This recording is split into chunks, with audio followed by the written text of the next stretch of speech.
Pre-show check is complete. Please stand by to connect.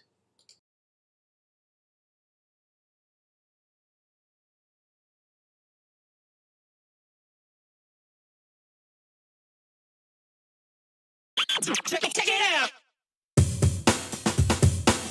Check it out! Check it out!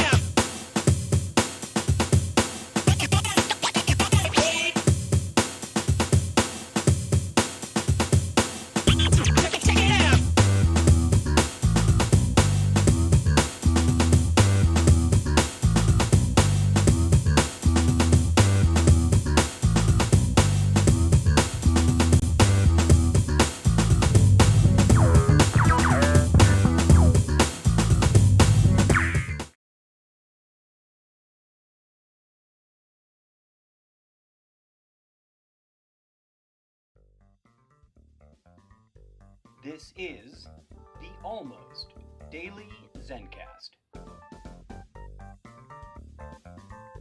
Hello and namaste. Thank you for tuning in to today's episode. I am your humble host, the Incorrigible MrZeppo. Let's get started.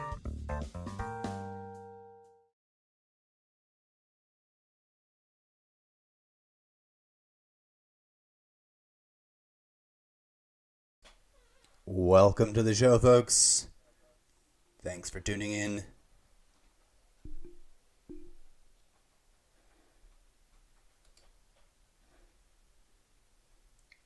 Set up with the wrong mic.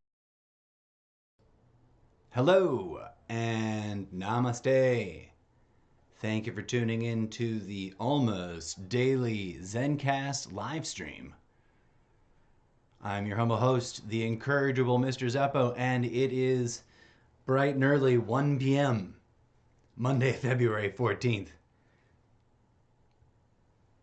Happy Valentine's Day to everyone. The required prerequisite salutation. And of course, welcome to the show.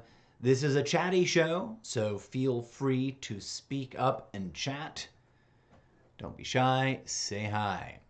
I am just an ordinary guy here to share my strange and silly thoughts at you about life, the universe, and everything.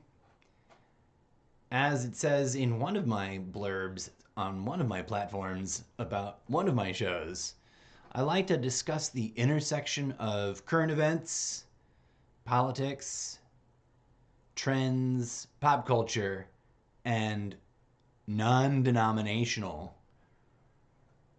transcendent spirituality or transcendental spirituality. Not to conflate it with the trademarked, brand-named spiritual movement from however many decades ago as it was now. They're still around. I'm not trying to tread on their tracks. I should find more specific language. I should also time my tea drinks better. Welcome to the show. I'm your humble host. I'm repeating myself because I wasn't sure what the hell to talk about. It's a wild and crazy couple of weeks. I took last week off in part to focus on learning a few new applications in hopes of being able to bring you some different, interesting sounding robot dance synthetica, as I like to call it. The DJ Z robot dance beat music. But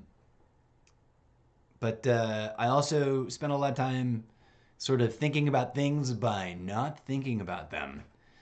An old Zen trick that's just about letting the mind settle on things and sort of process them. There's a lot we could talk about. There's a lot we could discuss.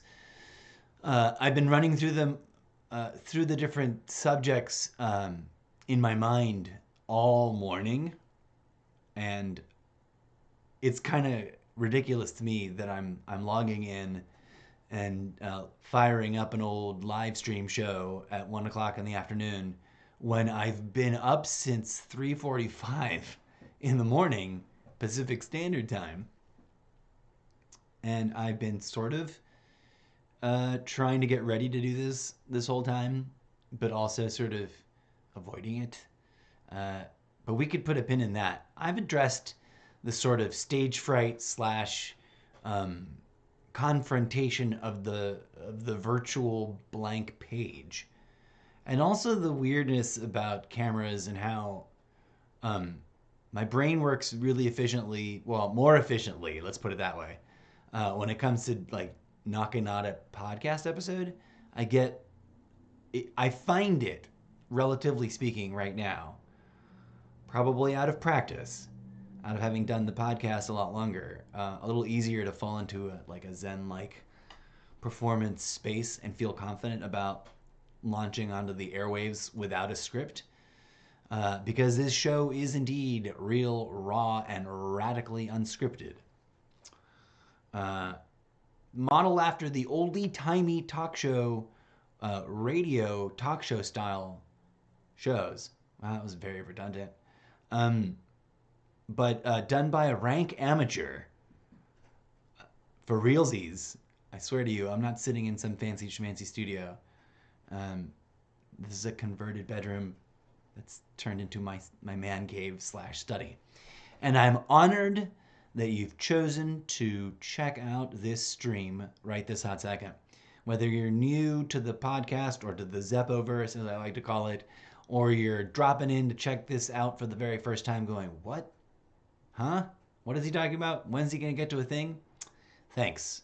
I'm honored and humbled, and I say that genuinely because it is, it is not beyond my scope of understanding that you have a lot of possible potential content that you could choose to consume. So thanks for tuning in. And if you're on Twitch, thanks for finding that profile page, following it, and checking out the video stream action there. Or, of course, on any of the other platforms. Hello to all the other platforms you might be on. So, what's going on? Enough banter, enough foreplay, as one social media acquaintance of mine once put it, because I am one to sort of belabor the introduction. I don't know why. I think it's rude to drink a cup of tea on camera, and I didn't set up a picture or something to transition away from, or to, and I really wanted a sip of tea. Greetings to viewers. Apparently there's 3. Hello and welcome. So there's so many things we could talk about, right? From this, and I don't know if people are not allowed to say the word Super Bowl. I know that they're super tight about their content licensing and that I can't play clips or anything, but we could discuss that particular sports ball event. I like to call it Sports Ball Day for multiple reasons, which we could spiral out of control discussing right now. We should probably just put a pin up on the imaginary corkboard about why I like to call the Super Bowl Sports Ball Day. It's totally ridiculous. It's part absurdist, silly person in me, and part it's how I'm like fan fictioning about it in the parts where I turn to some kind of commentary in my slow developing literary work, which I will, but we'll put a pin in all of that. Imaginary corkboard on the wall of things we have referenced and may talk about again, and probably have already rambled about at some point, either on the live stream or in the podcast. What was I just about to open up? Let's take a hot moment and talk about Sports Ball Day. A strange and interesting day. Not the least of it all being the sort of curiously I'm trying to find the right word. Curiously cheesy attempt to prove conspiracy theory vis-a-vis a couple of trending posts that I noticed. Now, for anyone new to the show, I am not unaware of conspiracy theory content. As I've discussed on my podcast, and I'm sure I'll discuss in depth at some point on the live stream, but I'll give you the nice short nugget of it. I've been a very curious, impartial observer and questioning. What's the right way to conjugate that word in your dimension? Of conspiracy theory content. I will not blow smoke up anyone's ass and pretend to have deeply researched 100% of all content, conspiracy theory content, available out there. And because I'm not that kind of person. I don't pretend to be things that I'm not. I don't pretend to know things that I don't know. And I don't pretend to have achieved things I have not achieved. So anybody out there thinking that I think I'm some kind of guru, tisk, tisk, tisk. That's your projection, and never have I ever claimed such a thing. Let's talk actual sports, though, if that's okay. Because we could go down a bunch of different angles on the rabbit holes about Sports Ball Day and its component events yesterday. But I'm not one of those anti-sports people. I talk about it jokingly, a little bit of wink wink, nudge nudge, don't hate me, as sports ball collectively, like even the Olympics and the Winter Olympics, which is hilarious because there are not any balls except for maybe the hockey puck in the Winter Olympics. But it's a loving sort of like, I was once athletic minded. I explored the sports spectrum as a youth sports baller. And it's not from a lack of understanding or a lack of knowledge. For example, there's that meme. I'm sure it's not new. I'm sure it's been around since whenever The Office got memeified. But the Office meme, which in trying to find a version that doesn't include the disclaimer that the meme poster has an insufficient knowledge of the game, because I get football. I don't have as with most things, I don't have a super strong recall on the vocabulary. So it's not like I'm gonna ever live call a sports ball game. That's like being a sports ball announcer in any of the sports ball divisions or categories is not in my future in this particular incarnation, in this particular time frame that you're tuning into this particular show about. Perhaps in some neighboring alternate universe in which my time frame is focused on that. But I understand the fundamental workings and mechanics. I can keep up, and I'm not ever lost. Having said that, I am neither anti sports balls or rabidly pro sports ball with favorite teams and favorite athletes. And if you've tuned into the podcast, I think I said this on the podcast. I don't think I've said the following on the live stream before. I use sports ball as a humorous analogy for the way in which I observe and comment on politics. So, and it's an extended analogy because I'm already not talking about sports or football. I'm talking about sports ball, the sort of fictional, analogous cloud of goofy events that may or may not exist in your universe, dear audience member, depending upon which time frame and timeline you're in. But is inclusive of my many adventures across many timelines, because every version of human species invents various rugged and absurdly not very rugged sports balling type events of all kinds and all traditions and all weirdnesses.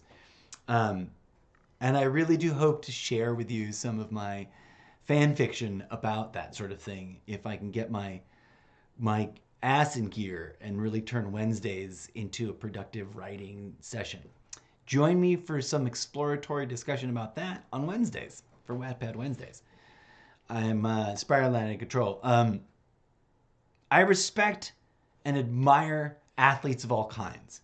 Okay, like I said, I'm not a hater. But I watch sports like I watch politics. I don't support any one particular team. I generally root for the underdog that seems to have the virtue reality behind them and not just empty virtue signaling, which is, of course, something that can, on occasion, be difficult to suss out. Let's be honest. But and in terms of sports, to flip the analogy inside out, I'll watch me the occasional sporting event. But when it comes to like my level of engagement and enthusiasm personally, it's not something that draws me in as much as other things do, right? And you got to follow your bliss. If there's something I could engage in consuming that's, a media or a live event that I could, if money were not an obstacle, I think I would go for other forms, especially as we re-examine and redeploy experimental live entertainment venues post near apocalyptical pandemic event. And I posit, dear friends, that no matter what wackiness we've encountered, lived through, and or imagined, because some of the malarkey that is going on out there is mostly sort of projected. But that's a whole nother discussion than what I'm trying to drive at now.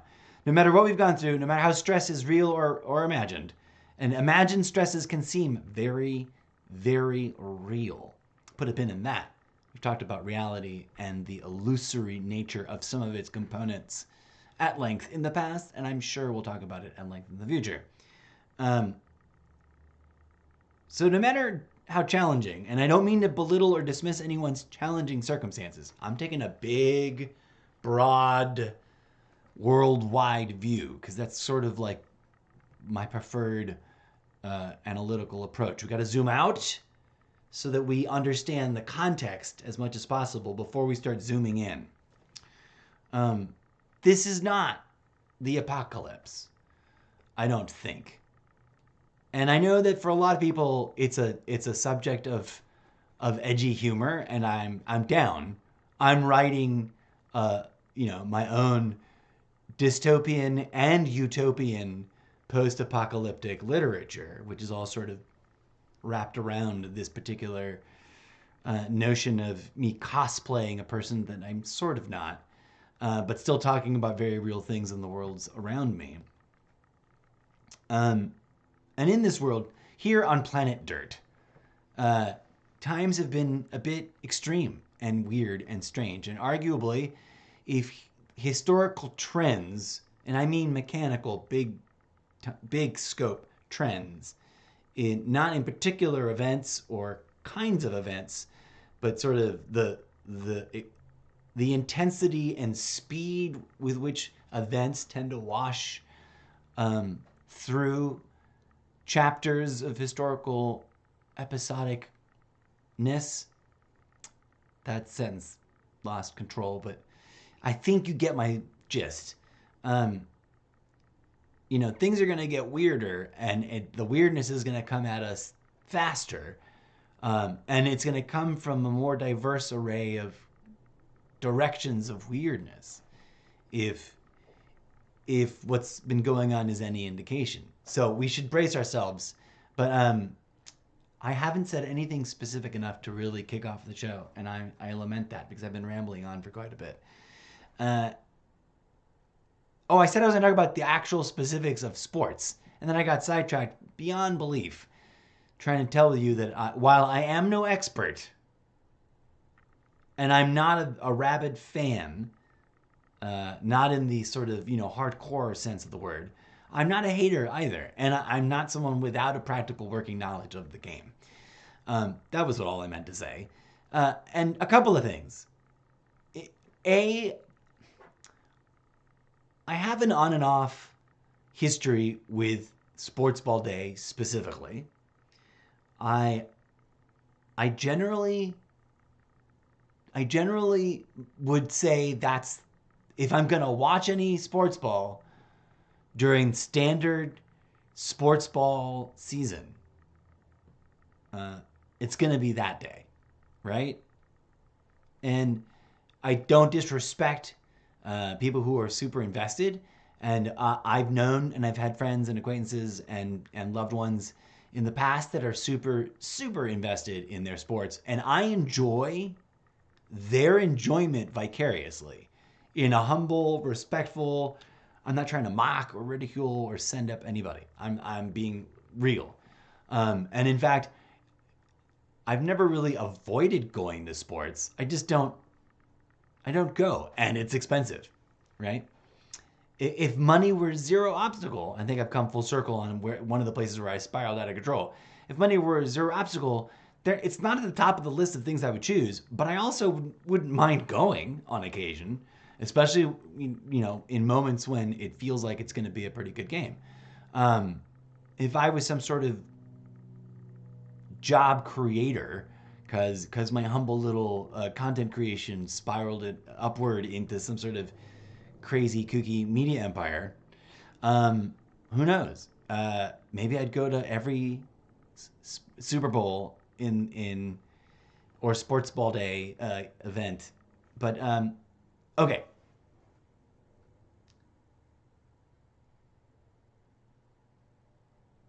When it comes to the game itself, I generally prefer a game that's quick paced, but has some peak moments of drama and suspense, and really showcases people's talent, where the athletes get to do things that are, beyond the scope of the average human individual, even those in pretty decent shape, right? That's why I do have a fascination with the Winter Olympics. And this year was a cool year where the two sort of intersected. And so here we are talking about both a little bit. So I was impressed and pleased and enjoyed. I did watch the game, right? Whereas I think a lot of people didn't watch the game and then indulged in sort of peanut gallery critiquery of it over in from various perspectives, but that's a whole nother thing. I was impressed by both teams' performance. The first quarter, the Bengals were really interestingly aggressive, and even in times when they were not in possession of the ball. So, they sort of dominated in key moments and controlled the action in ways that was like, it was good to see the Rams respond to that dynamic and adapt and not fall prey to things that you see sometimes where like the team just kind of keeps trying to do the things that they're really good at, and they're not adapting to what the other team is really good at because it matters, right? And then it led to a really nice back and forth. And I know that real zealots of specific teams might really love when a team dominates.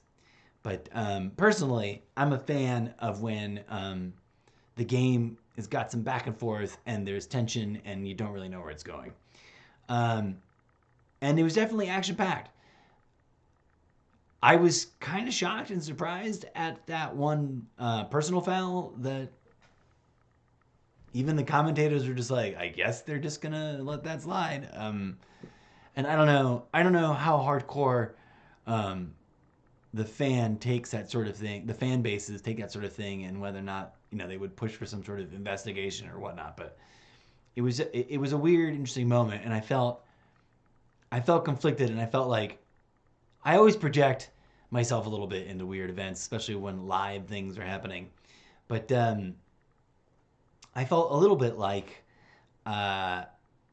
if I had been a referee on that, I would have been eagle-eyed enough to catch it.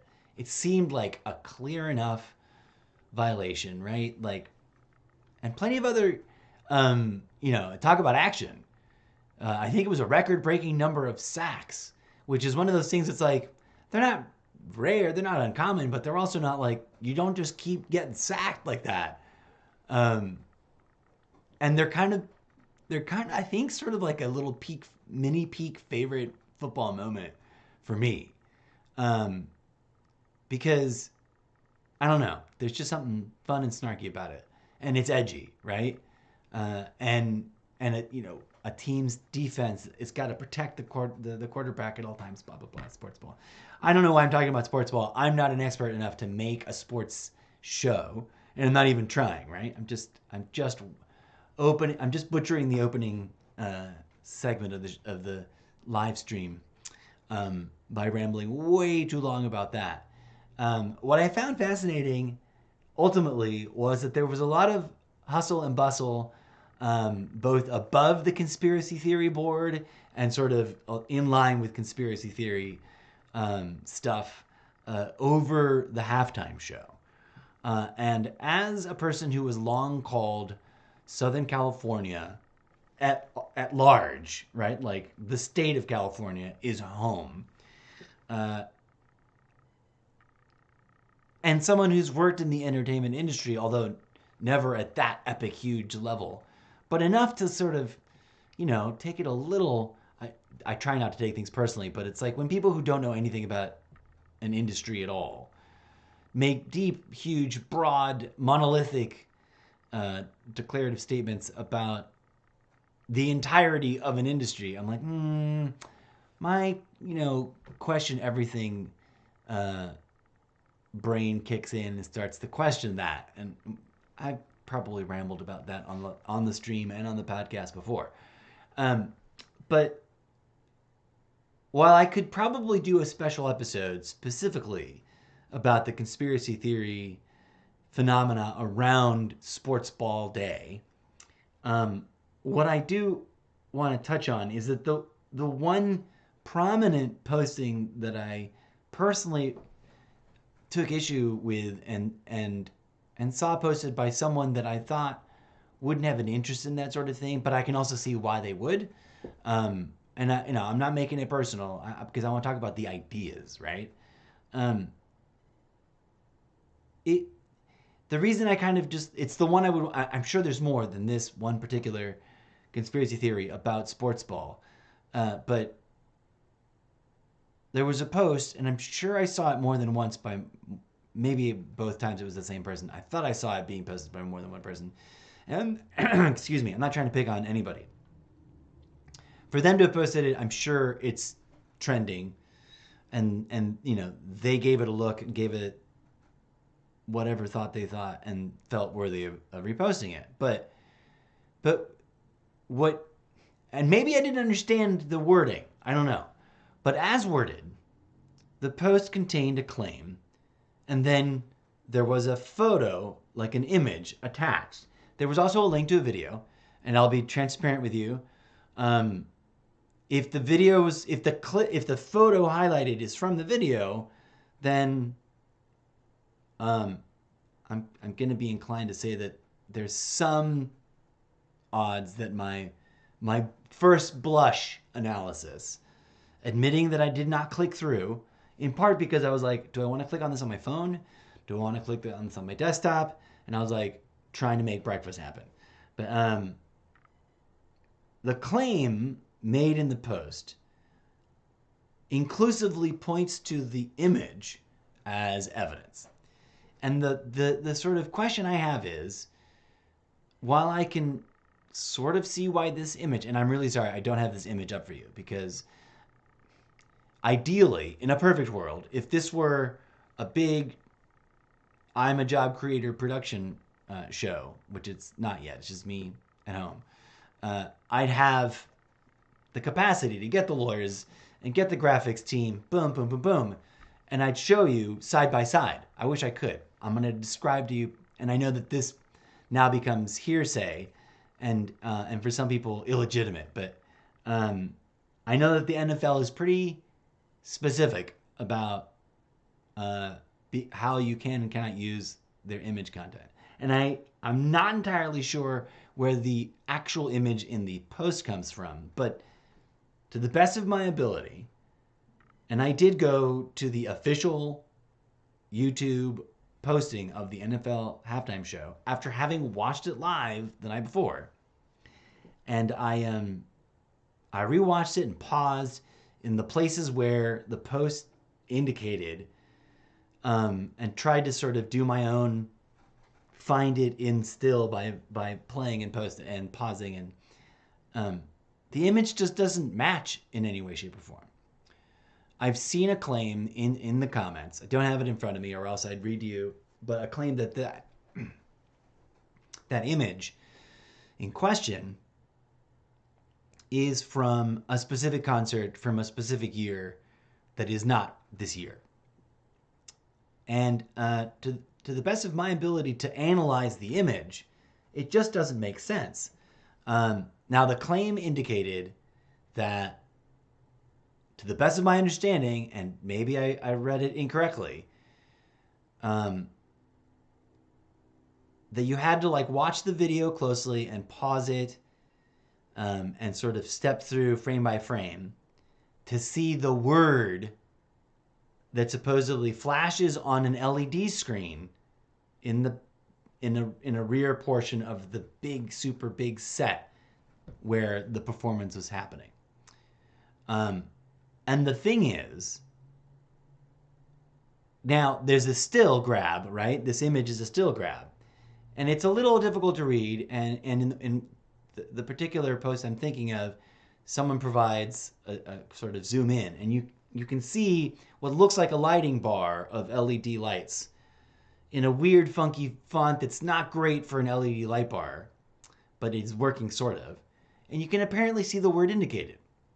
But my problem and my question here is that this LED lighting bar, the lighting units above it, and mind you, I may not be a professional sports ball analyst, but I have worked professionally in live entertainment venue technology. Okay? And I watched the show last night live, and I rewatched it after finding this post this morning.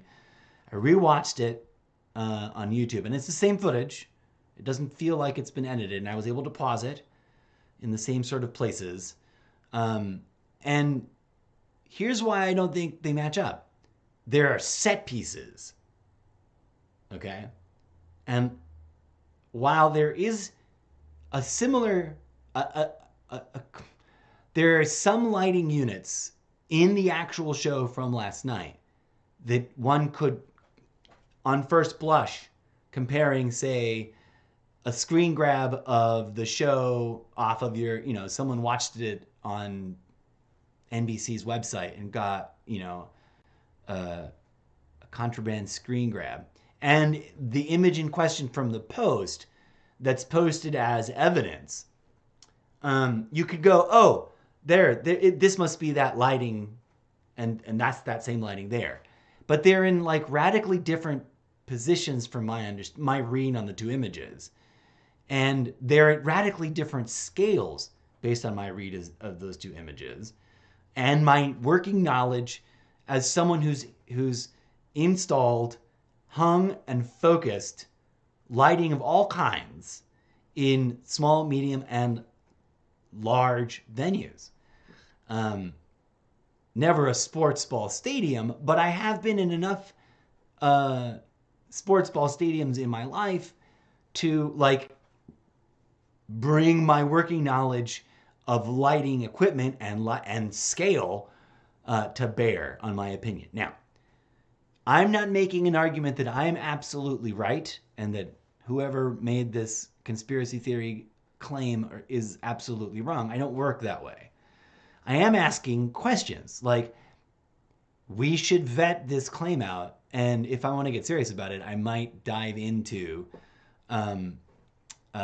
going and clicking through after vetting the link, making sure it's not dangerous or anything, because I don't know, right?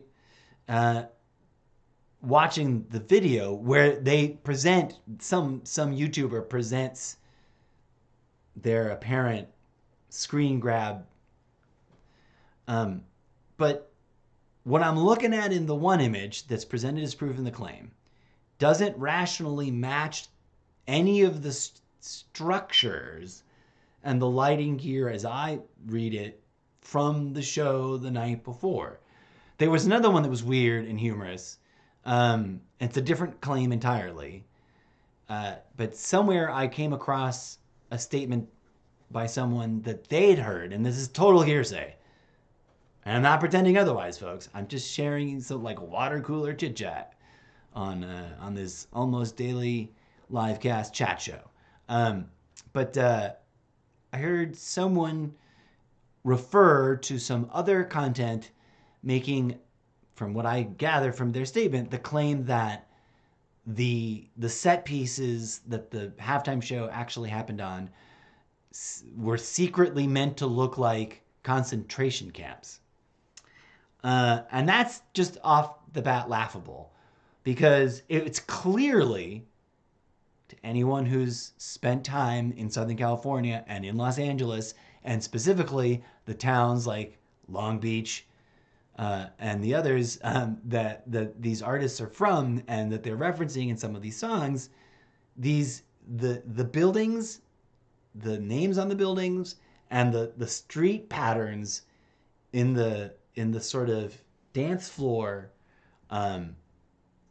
staging area that they built and struck mighty quickly, which is, as a former entertainment pro, that's always a mind-bogglingly awesome thing that they do at these big, huge events. But those were all like the places here. So I kind of giggled at that one. And by no stretch of the imagination, I don't think, did the set pieces look like they were meant to appear to be concentration camps. And these kinds of claims sort of rub me the wrong way a little bit, because don't get me wrong, right? Like, I'm not blinding defending everything over there on the opposite end of whatever you might consider real conspiracy theory content is. But when I come across a particular theory, and let's remember, that's what they are. They're theories. Or else why, and I know that all the memes arguing about that word and pointing in the other direction. But when it's proof and its wording and its content appear to be, to my critical reasoning, to my questioning of it, to my looking at it and taking a sort of hot take and then a deeper look and sort of thinking about it, I find that there's a trend. A certain percentage of the content out there is designed to be bought into by folks who haven't reviewed the subject matter at hand, right? Claims about a particular book will often be outrageous to a reader who's read that book. Claims about a particular movie will often not make very much sense to someone who has watched that movie. But it works on people who haven't. And the halftime show is often one of those where, and this has been around for a really long time, right? Like, blaming things on people who believe in the devil and who worship the devil has been around since ye olde, whenever the devil was made up. Or personified. And I'm not saying the devil is fake. I'm just saying whatever that may have originally been, the whole thing got caught up in something else and turned into an image of boogeyman.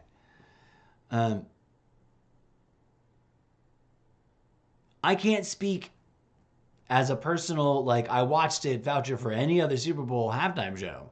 So let me be clear and transparent about that. But as far as the claims about last night's show that I've seen so far today, none of them jive with me in a way that makes any sense. And I'm like, wait, what? I mean, the only people I can only imagine buying into it if I had explicitly not seen it and want to be outraged at it and not watch it in boycott and just, get angry about it.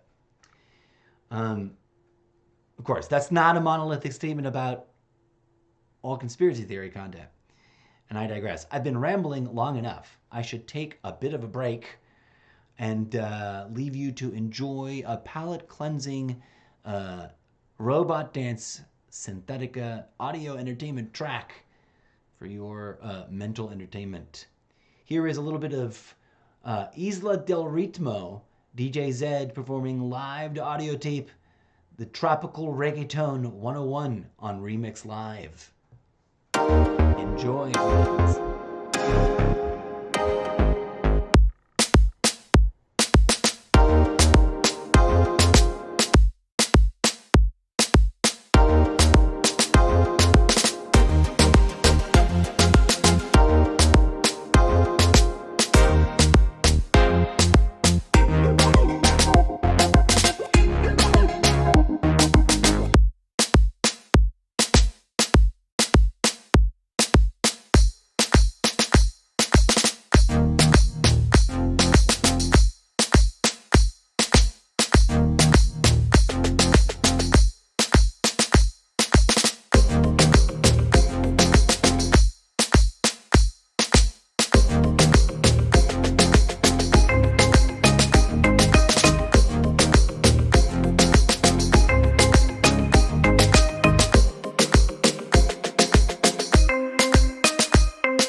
Did I not mute this whole time?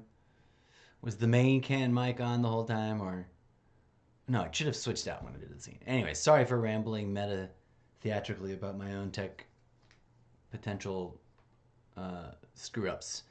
Welcome back to the show. So, sports ball, yay. The thing about it for me as a viewer, sort of like with the Winter Olympics, which I had a mild sort of anxiety-ridden indecisiveness issue with, because I couldn't decide whether I wanted to take some strong stance and boycott the Winter Olympics, or just indulge and watch it because it's my favorite sports ball of all the different kinds of sports ball. I didn't know for the Super Sports Ball yesterday, I say that in part to just avoid infringement of copyright, right? But also because fan fiction. Pin on the board. So yesterday for the Super Sports Ball, both teams, I couldn't pick who to root for, which is funny and weird because usually my default is root for the underdog. Which team is the underdog? Which political party? I already said that, didn't I? Not so much the party, because I'm not a big party slate voter necessarily, except for when it feels necessary. But I'm a nuanced person. Make America nuanced again, friends. Make the world appreciate and understand nuance again. At any rate, both of these teams could be interpreted or understood or sort of considered an underdog team. And both cities, are doing like a revitalization thing, trying to come back, trying to bring around that kind of revitalization through investment in live sports and blah. And of course, there's the hometown thing, and it was awkward that the Rams weren't the home team, but that's a detail that I was like, oh, weird. I'm sure there's a reason that makes sense inside of sports ball land, but I don't, off the top of my head, I'm not aware of why.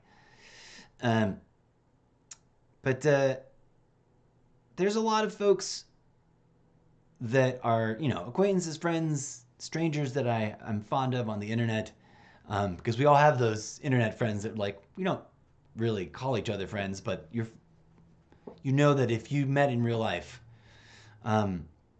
and I got nothing against that, right? Like, just my brain's more attracted to other things. But it was a tough call, and I just really wanted both teams to have fun and the game be close and tight, and then free of any major catastrophe on any level. And for that, I'm grateful and glad that everybody did, I think, get a good joyride out of it. Now, philosophically, here's where I sometimes struggle, because being a person of high complexity in regards to the nuance I'm into, I'm okay with also agreeing with the reality statement, bread and circus, sports. Let me put it a different way. Think about all the pollution generated from the otherwise, might not have happened congregation of people, vendors, deliveries, the buses the sports team are on, etc. And then, think about all the bazillions of dollars. And I say that comically, but it must be a fucking ton of money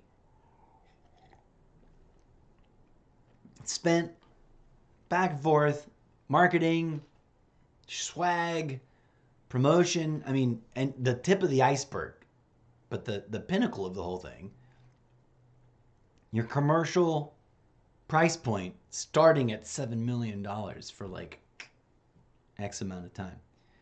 And some places paid oogles more for longer time and for more high impact placement, etc. And I'm not trying to moralize. Like, I'm not trying to say, ooh, all that is evil and wrong. But I am the kind of person, weird questions pop into my mind that are usually sort of like off the beaten track. And that's the kind of question that comes into my mind always with big, giant, massive sporting events. And I have this sort of tug of war relationship with them all. I get it.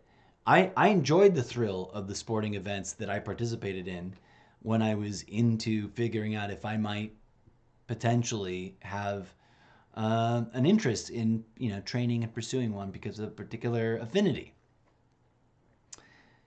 And sports shares with live performance and theater and film some of the aspects on different levels in different ways of that energy, right?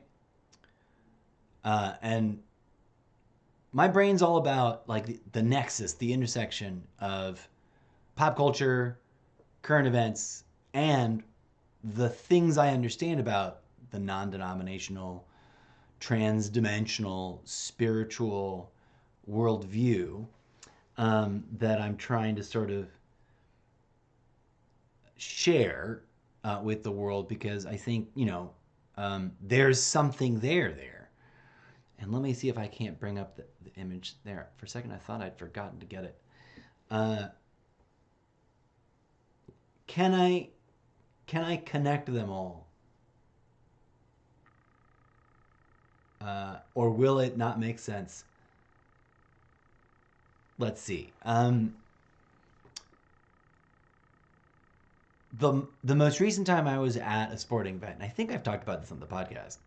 I might not have. No, I think I did.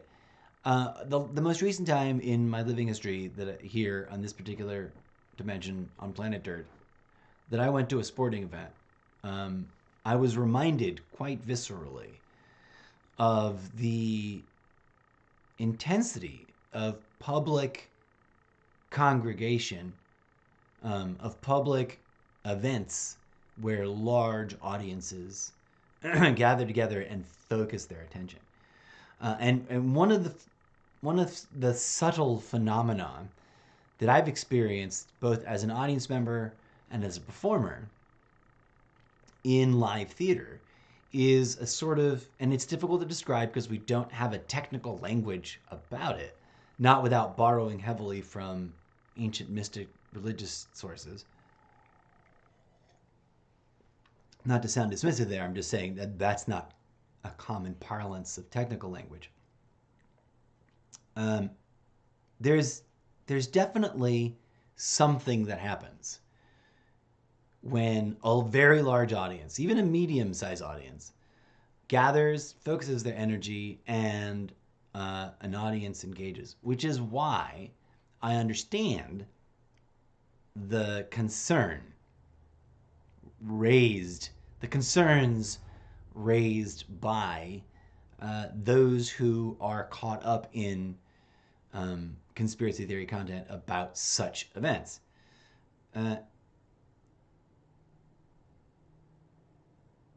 The thing is, where was I going with this?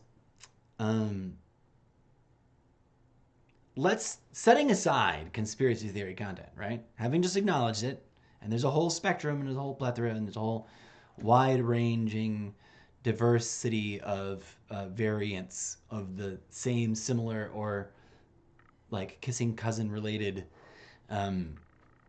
alternatives, and so you can spend a lifetime. I'm sure there will soon be too much conspiracy theory content for any one person to diligently, thoroughly read in one reasonable, manageable amount of time in their life, right? Just like there's too many books to read. As much as I love books, there's a sort of whimsical, like, overwhelmingness about it. Like, there's no way.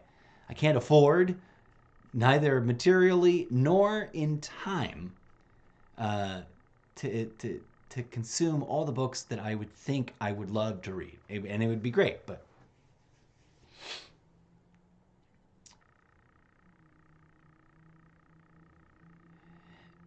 stitching it all together, trying to stitch it all together. I'm rusty. Part of me wanted to go back to doing podcast episodes first and just not worrying about the video. The video is something that kind of throws my brain off, and I'm still not used to it, but trying to, ramp it up so that I get better and better at it so that this show gets a broader and broader audience.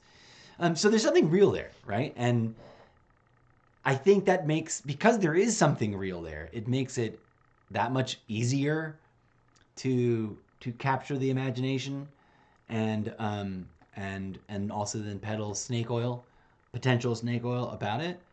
And I don't claim to know one way or the other, but I have my own thoughts and opinions and conclusions based on a lifetime's worth of observing the world, events, what actually plays out, and the conspiracy theory claims that often get adjusted to sound like they were more accurately predicting what it is that really did play out. But it's a catch-22 because while I'm a pragmatist on one side, I'm also a mystic on the other.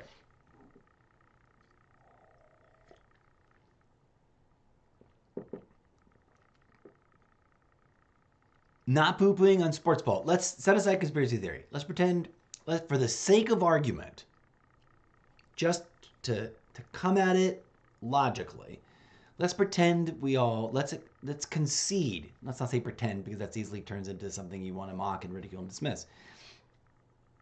Let's concede the argument that we exist in a universe, in a timeline, in a probability waveform function collectively shared a collectively shared probability waveform function tunnel in which, while there is still corruption and greed and problematic systemic issues and problematic individual behavior issues, there is not some great lizard people, devil worshipping, baby eating cabal. Let's just put that out there. And I'm not defending, I'm not claiming to know one way or the other.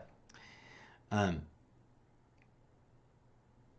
I don't hate sports ball. I don't know why. I feel guilty because I feel like what I'm about to say feels like an attack on sports ball just on the surface of it, on the pragmatists, setting all the irrational things aside. And I don't mean it to be. It's really about the question of the potential. Because one does not preclude the other in the thing the juxtaposition I'm about to create. The one that I'm proposing, which is lacking in our world right now, practically speaking, does not preclude the other, which is the existence of what I'm identifying in sports ball. Here we go. Oh, let me see if I can bust out the...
I just realized I was totally muted because I had failed to put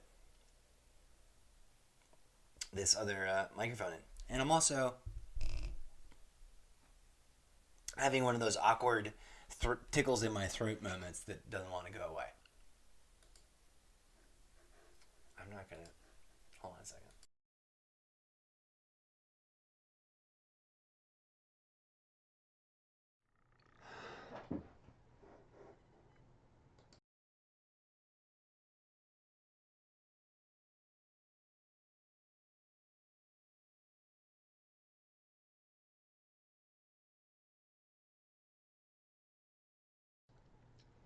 There you go, folks.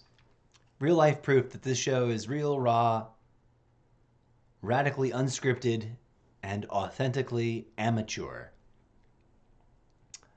But despite being good-humored enough to take whatever comedy jabs that can come from my technical error that I'm sure I just rambled for a bit with my microphone, with the wrong microphones on or off, not available.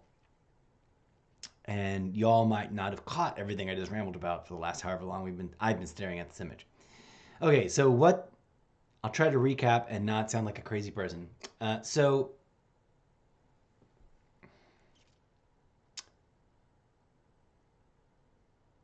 Sports, live events, people gathering, people gathering and focusing on a singular event that's engaging, thrilling, and induces emotional response.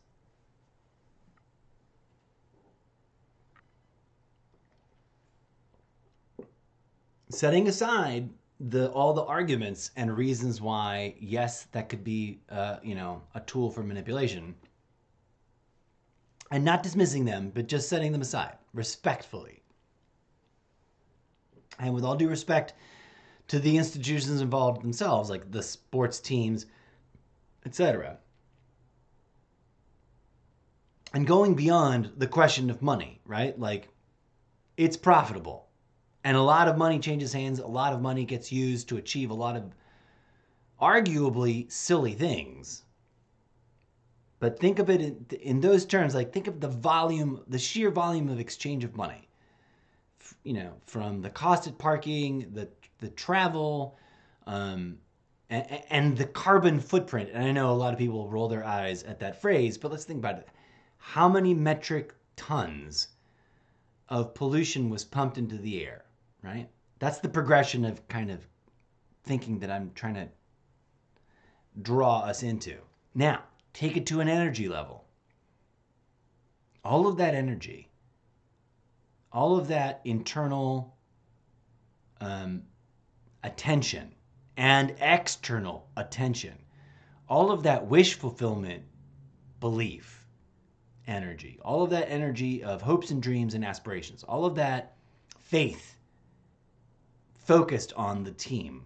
Now, people argue that that's all nonsense and hippie, whippy dippy, new age mojo ridiculousness, but there's something to it. And like I've said, my own lifetime's worth of experiences in large venues with large crowds leads me to suspect there's something there. We just don't understand it very well, especially at a commercial level or a common knowledge level. This isn't something that's common sense to people because they don't have a lot of understanding, and even if they are avid sports fans, they think of it in highly individuated terms about the sports, right? And about the vibe of the people getting excited about that. But imagine all of that energy, the output of energy, the effort it takes, the effort in all the different ways you could measure, right? The energy required to put the event on, the energy expended in being there in that huge quantity of people. And not trying to bring a value judgment on the event itself. Imagine if we could bring that level of activity, minus the pollution and whatever else causes negative impacts, towards spiritual healing in a meaningful way, towards the concept of contemplative inner exploration that might lead towards metaphysical evolutionary breakthroughs. And those are all wild, big, out there, crazy ideas. And there's a lot of ifs, there's a lot of clauses here, I'm sure. And I may not have made my connection to this image very clear yet. To the best of my understanding, and I'm not getting this from this image, but from a lifetime of seeking, exploring, reading, contemplating, questioning, and dipping my mind into many different sources, discussing the ultimate construction of the universe. And let me say that I'm going to say the following at you, not trying to describe the image. But people, as individual as we may feel, are connected in these probability waveform function branching fractal architecture that's transdimensional and transcends the individual perception of our immediate environment. And the closest sort of analogy is like, those selfie sticks that the cameras are sort of programmed to just blue screen or green screen right out. Even I don't even know that the stick needs to be green, right? But like, it's kind of weird because you're like, how did they? There's videos of people roller skating and they're not holding something, and it's because they've got some sort of backpack mounted selfie stick that hovers over them. I know that there's other ways of capturing very similar footage, including drones, but I'm talking about the ones where it's clearly anchored to their body because it's kind of undulating along to the rhythms of their body movements, but you don't see a selfie stick. And sometimes that's something that's being held. But like that jetpack video that recently resurfaced on the internet about that, they finally have Iron Man style jetpack flying. That one's using a self-erasing selfie stick, which is why in the video there's one shot that's like, how are they shooting this? But then the very next shot you see close up enough, you're like, oh, there is a stick there. The camera just knows the stick and where it's at and erases it.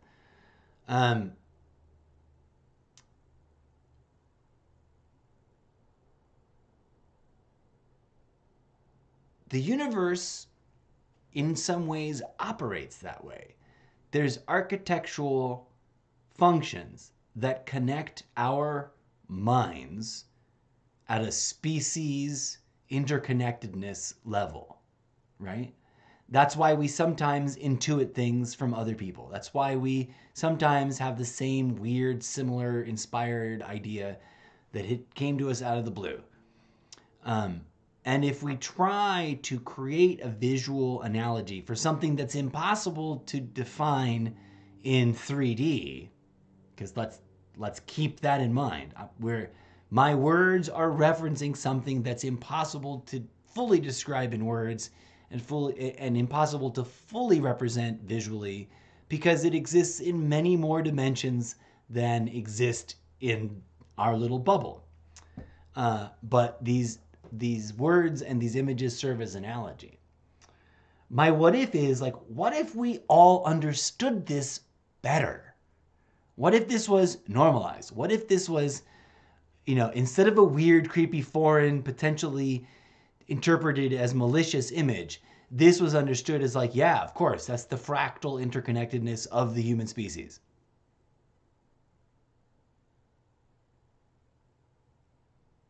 And what if, because this was normalized and a common understanding throughout the human species, that we are, visually speaking, interconnected, spiritually speaking, in some complex, nuanced, interconnected network of something that's part of our natural organic being, but is beyond the scope of our flesh and bone body and our 5 traditionally understood senses. Would not then it be possible to achieve mind-bogglingly cooler things than sports? No offense to sports. I'm not precluding sports. I'm not denying sports. I'm not hating on sports.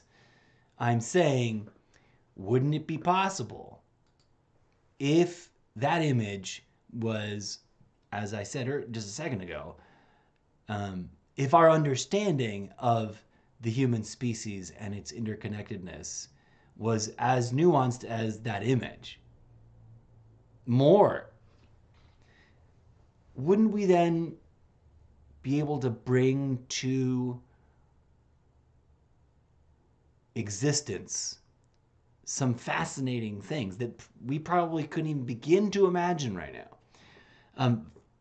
For the ultimate exploration of that mysterious question, what is the purpose and meaning of life, right? I don't know. I guess I worry that I'm not making sense, but it's the kind of thing that I think about, right? Because not only is that stadium, zoom back to just the sports ball, and just at it as the event as it is itself, not trying to cram in some theory about malicious intentions behind it. Just for the sake of saying, hey, we can imagine a universe where the worst part is they're a little bit greedy and a little bit racisty, and that's it. And then they're struggling towards coming to grips, and one day all sports will be much more shining examples of honor and virtue and human altruism, right?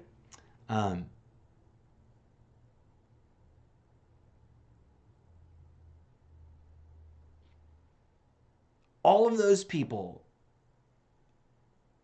vibing energetically with each other, whether they realize it or not. And they ultimately do, because they get swept up, right?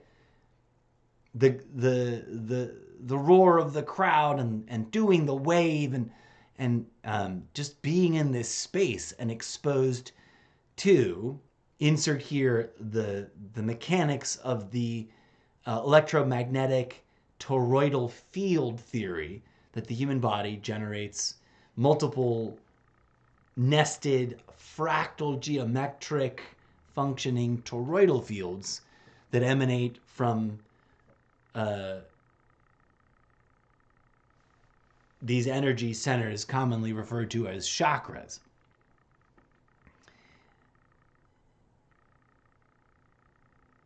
I propose, theoretically speaking, right, that if we invested an earnest, popularized, transparent, real, aim for the stars and brace yourselves for the worst news, scientific movement to investigate the spiritual mysteries that often get all swept under the rug in an attempt to distract humanity from the possibility that there's a deep wellspring of healing available to us organically, vis-a-vis some of these mysterious infrastructural phenomena that we turn a blind eye to because we insist on refusing that these things are possible. I think that would be quite intense. I don't know about you, but as a person that's always felt a bit spiritually keyed up, sensitive, attentive, tuned in a little bit to some degree, never claiming to have been enlightened, etc. Make sure you don't project that onto me. I'm not claiming to have a cracked open and fully functional third eye, opening experience. But I'm not denying any, I don't know what that means quite yet. I think though that there's enough plausible evidence that we should be investigating that. And so that instead of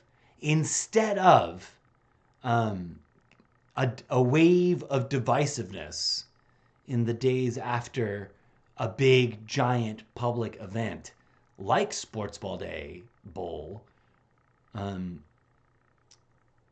or maybe even inclusive of a big, fascinating, spiritually enhanced sports ball-like event, that we exchange and commune energies with each other in much less of a fanatical us versus them, confrontational, despise the other side kind of way, and more in of a celebration of talent and of what it means to engage in these possible mystical experiences together, right? I don't know. Maybe I'm not making any sense. I'm feeling really rusty, but I'm super humbly grateful for anybody that's tuned out now and or in the not too distant future, as it sits on the internet forever. Available on YouTube and hold on, I have a list somewhere. It'll be available. This video will be available on twitch.tv /MrZeppo for the following 16 days until I manage to crack all the different widgets and qualify for the first level of monetized special Streamcaster thingamaho. And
I was doing that thing where I was talking at you without the mic, and I don't have the main mic over here.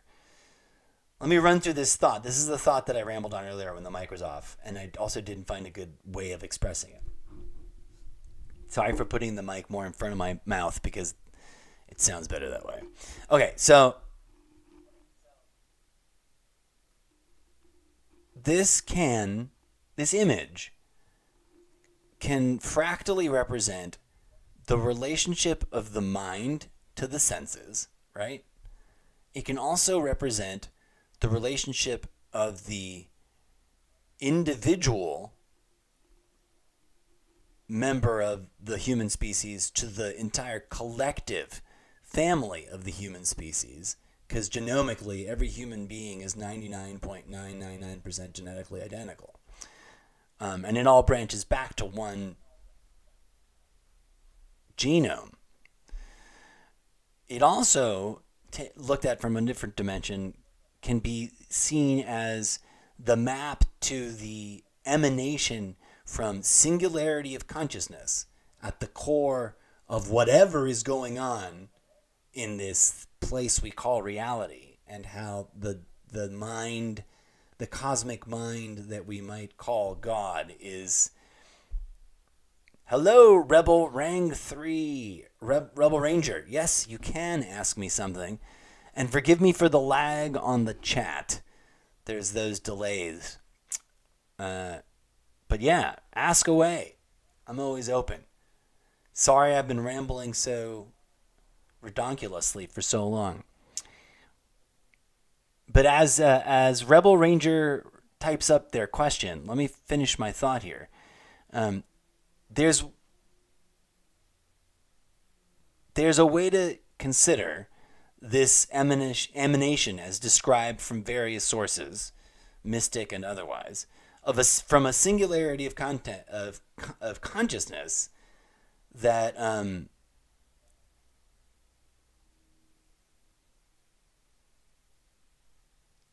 Do I smoke weed? Rebel Ranger asks me. Yes, Rebel Ranger, I smoke weed. Because the chill dudes do? I mean, listen, let's be really real about something. Humans are never a monolith of anything. So, like, I love some stoner culture, but stoner culture is not 100% monolithically any one thing that you might stereotypically attribute to stoner culture. But yes, Rebel Ranger with a 3, I do smoke me some weed. I don't think of it as a party drug. And I've rambled on my podcast before to some extent about that. If you're curious, head on over to sprecher.com, which if you don't... Oh, go away, info thing. You can always find it by heading over... This is a much easier link to remember, and it's got all the things. Solo.to /MrZeppo.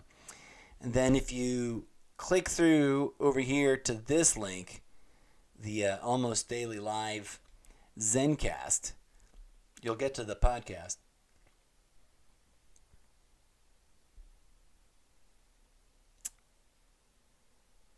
Many chill dudes do indeed smoke cannabis. And then there's the, there's the mystery and enigma, Rebel Ranger 3. Do these chill dudes smoke to be chill? Or are they chill because they smoke? Or are they smoking because they're chill? It's a catch-22 of chickens and eggs. But on the podcast, I've got quite a few explicit episodes, and you can find them easily there. I have various segments on the show, and one of them is called Cannabis Talk. I almost had a cannabis forgetfulness moment there. But head on over there and check those out. I've got quite a few weird, wacky, crazy thoughts on cannabis. And I appreciate you bringing up the question to the show, Rebel Ranger 3. Thank you so much. Oh, back to that image real quick. This is one of those deep thoughts I had whilst contemplating the universe under the influence of cannabis, which I personally, I kind of consider it a spiritual ally. So if you think of the universe as a probability waveform function, and that each probability waveform function is defined by like a tip of the iceberg node that is making choices, we become the little ends of the fibers or whatever these things are. Our body avatars, our minds, our experience is at a quantum mechanical level, literally engaging with and sort of, being a part of the universe unfolding. And so probability waveform function is a big term, and there's a lot to unpack there. But we'll just put a pin on the corkboard of things we've talked about, and we'll come back and talk about again. I was gonna say earlier to wrap things up, this and forgive me, Rebel Ranger with a 3, for running off on you when you've only just joined the stream now, but or at least only just started chatting now. Yes, indeed. It looks like a seed growing out trees and roots. And here's the thing about plants and about the universe. If you take precise mathematical measurements on plants and the way they form structures and the way they grow, all of their chaotic wildness, because trust me, I have a thing with plants. I like me some plants. They can be wild and unpredictable and thorny and weird, and they can make a mess right quick. But plants are very geometrically precise.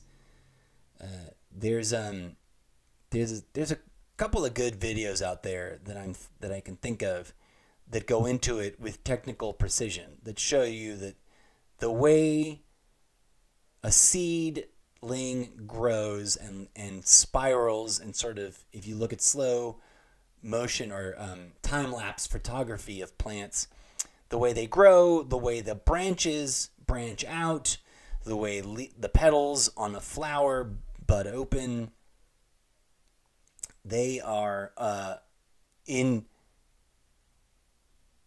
very precise, very deep conformity to mathematical algorithms of a sacred geometric type. Now, it's at the center of my worldview in real life, and in the literary stuff the fiction that I'm trying to write, and in the sort of metaphysical, spiritual commentary that I want to bring to the mainstream, that it is confirmable. I'm asserting the following thesis statement as a theory that can and should be confirmed, verified, and double confirmed again, because it seems to be very likely to be true. And that is that the universe is a fractal. Not just a fractal, but a living fractal. And probably especially if we're defining the definition of the word universe to our visible universe, like as if we were some sort of probiotic creature living in an appendix and was limiting the definition of the entire universe to the lower intestinal tract, because that's all they could visually explore. The entirety of the known visible universe seems to be a fractal. Now, I'm adding, based on science and mysticism and a bunch of other sources, the speculative enhancement to that statement that it is a living fractal. And anything inside of the fractal is going to be itself a living fractal. Let me kill that echo chamber. There we go. So, what does that have to do with sports ball? Nothing very directly, but everything, if you think about the human species, not as a population of individuals that are infinitely separate from one another in terms of the apparent capacity to know each other through words and symbols. And if we invested in exploring and confirming, or finally debunking and denying some of these, because there's various, and I'm trying to stitch the ones that make sense together, these mystic and quantum mechanical ideas of an interconnected consciousness that may have various operational levels or gears, and I'm trying to cobble together different word analogies here. Rebel Ranger 3 with the penultimate question: what do you think happens to us after we die? I will be really let's get serious. I don't know, but my I can't pretend to know for a fact, but my years of spiritual seeking and some phenomena of my own that I've lived through lead me to discern and conclude for myself that there must be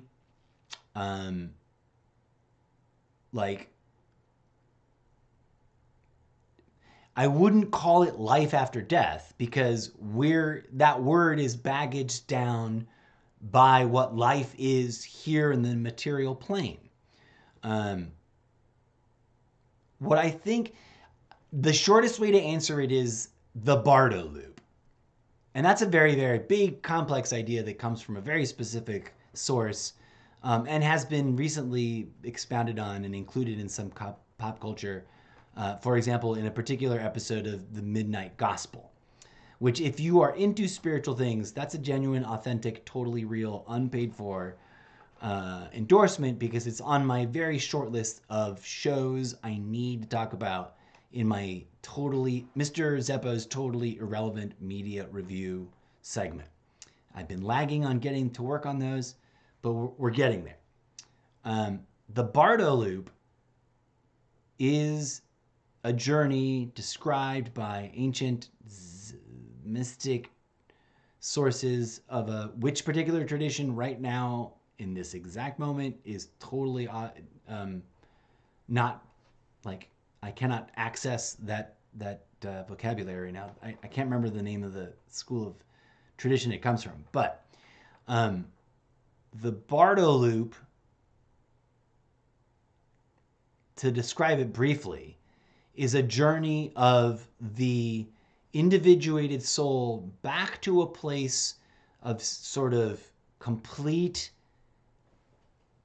shedding of the attachment to the life that's just been lived, where some phenomena occurs, some sort of sharing of the experience to other, arguably, architectural entities.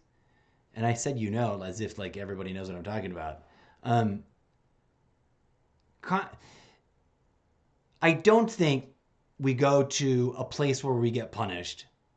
I don't think we go to a place where we get rewarded. I think that heaven and hell have gotten turned inside out and kind of upside down and backwards. I think that heaven and hell, nirvana, Mishka, those are all here and now. In as much as that, the capacity to enjoy bliss and the capacity to enjoy or experience and learn from, which I guess would be considered a kind of enjoyment,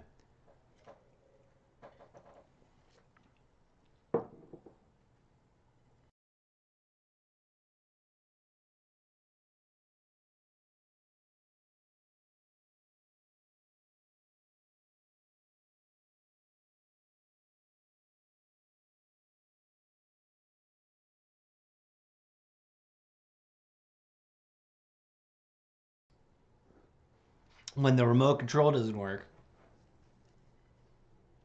I think consciousness doesn't originate in the brain, right? The thing that we call the soul doesn't come out of the body.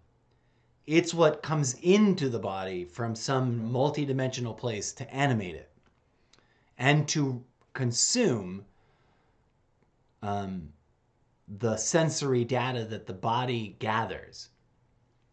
And that parts of the mind, especially the inspirational parts, the mystical parts, the parts that we don't have very good technical language for, the parts that we've been neglecting, they function and operate somewhere along these branches. So the body's just the very, very tip of the branch. And I think that the awareness of self, yeah, I can agree with that, Rebel Ranger, that we restart from a different perspective, because another body is born somewhere and consciousness enters it. Does consciousness retain some sort of connective tissue back and forth between different lives? I would argue that may happen because it's all this one, it's all rooted and comes back to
I did it again. I switched to the thing, and I had a really great idea, and I started rambling. I didn't check the mic.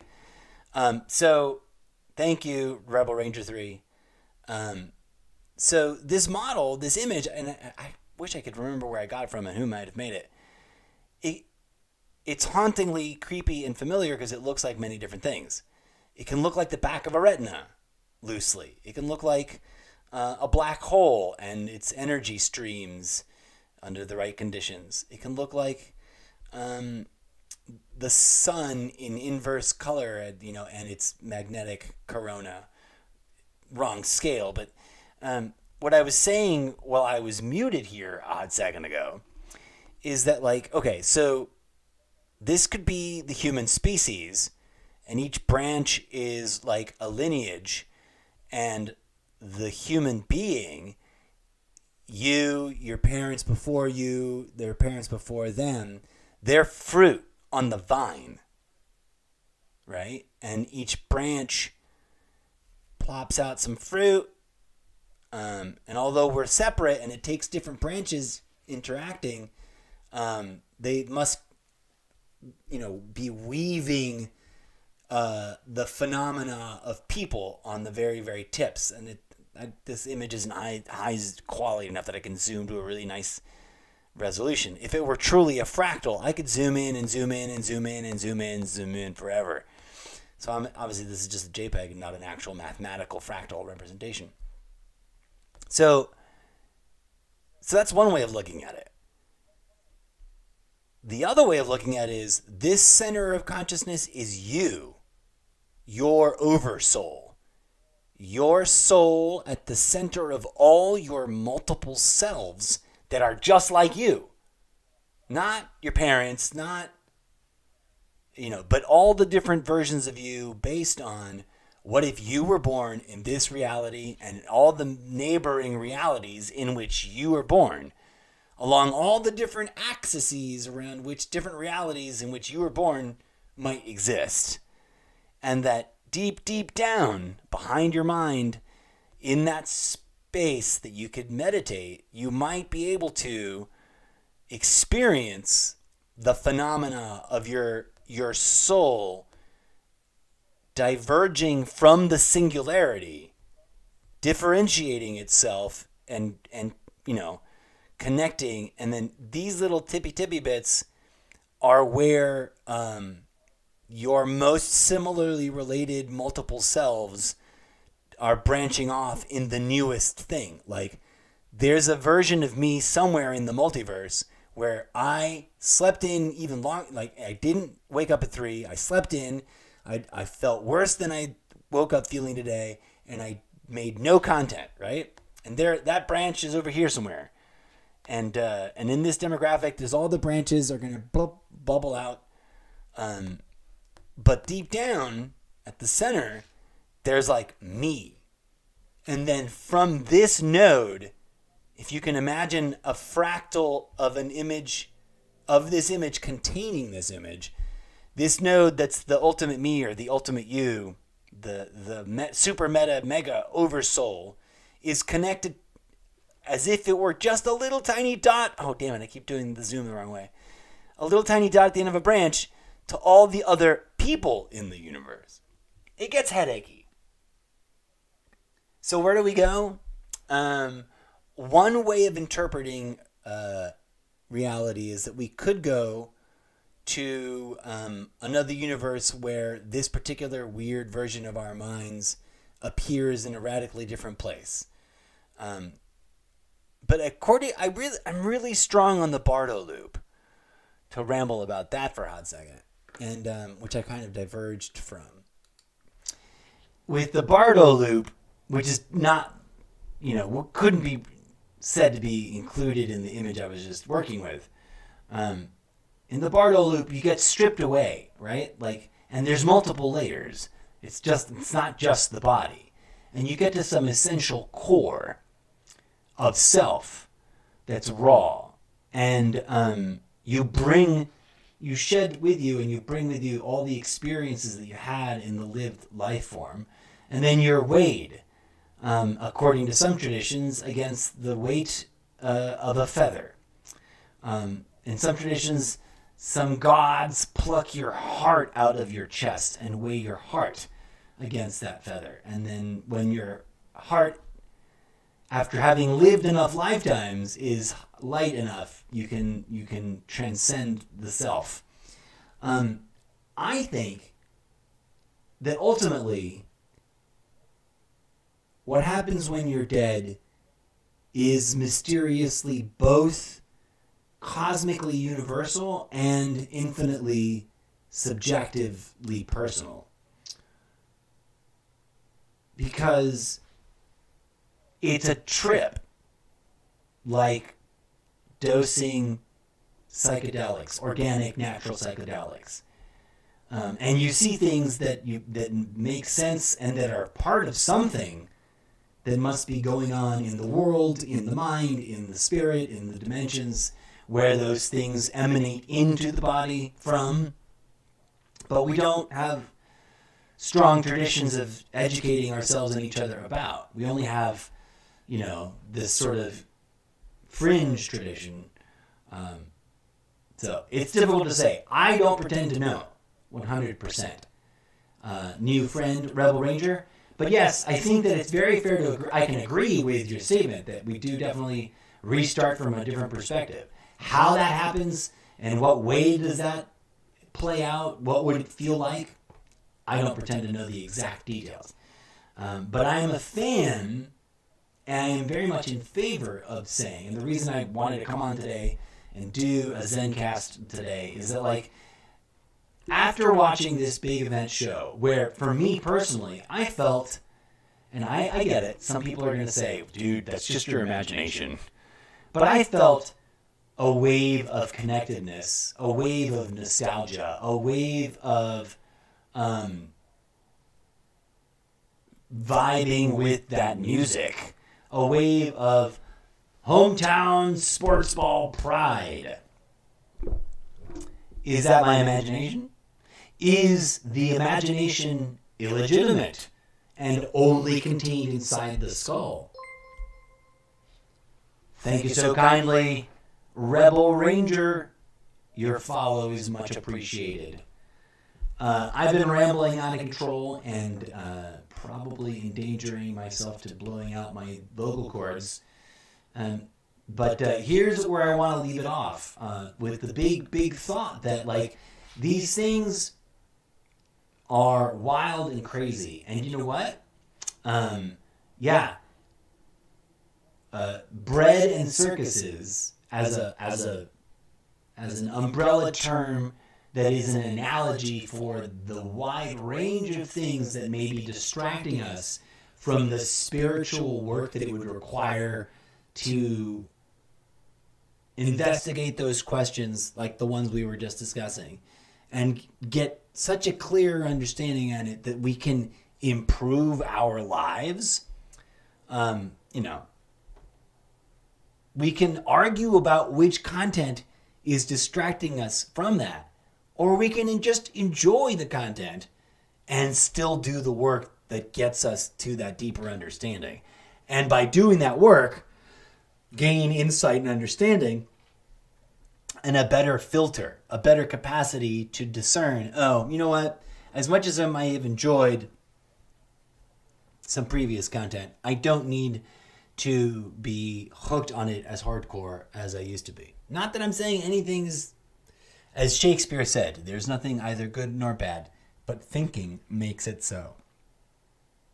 Except, of course, for the very real suffering caused by needless violence and abusive behaviors. But I digress. As always, friends, thank you for tuning in. Thank you, Rebel Ranger, for the newest follow. You, I believe, are now 37th in the list of followers as we slowly churn our way towards 40 and then 50. We're finally there. Of course, we will be back for more gaming goodness in the not too distant future. So brace yourselves for that. And I will be throwing myself into the hustle grind treadmill of getting my myself back from that rusty edge and ready to create a little bit of almost daily content for you of a variety style without rambling for so effing gosh darn long. 1 hour, 46 minutes, and 52 seconds. Thank you so much. Namaste. If you got thoughts, questions, comments, suggestions, send them my way. Until next time, thanks.